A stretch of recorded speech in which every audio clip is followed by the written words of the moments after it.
There's only sense embracing our sinfulness, but being aware of it. And I think, do you think that's an important, if we're talking about evangelism now, is that an important thing, Tim, that we need to be thinking about when we do talk to people about Jesus? Being aware of our own sinfulness? Yeah. Oh, absolutely. Yeah. Yeah, I think we need to be humble enough to realise that we can get it wrong. And it's this messy reality that we have as Christians that we will continue to be sinful. We have that, the old man, as Paul calls it, is still in us right until new creation. And yet there's also the expectation, Jesus says, they will know you by your love for each other. And so there is also the expectation that the way we act as Christians and the way we act particularly towards each other as Christians is itself the gospel.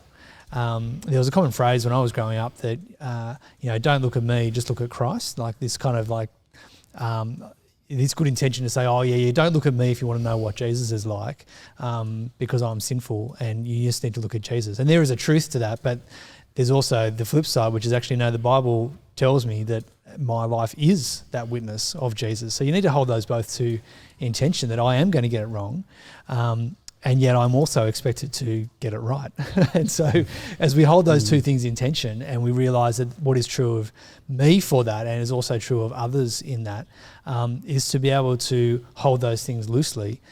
And I think one of the important things is that we have the objectiveness of God's truth in his word that we can continue to use as our assessment of ourselves and of each other. So as we look through history and different cultures and the way that people have expressed their Christianity, whether it be in times of persecution or in times of peak Christendom, we can continue to come back and bring their stories to the Bible and say, okay, well, let's use the Bible as a lens through which to assess were they in line with the ethics of the kingdom or not. And we continue to use ourselves and our brothers and sisters in our churches, our city, and across the world with the same lens. Okay, to what extent are we using the ethics of the kingdom to actually promote the gospel, and then just be humble enough to realise that I'll get it wrong, others will get it wrong, but we want to continue to sharpen each other and do what we can.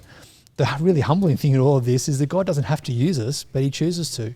One of my favourite verses is 1 Corinthians 1, where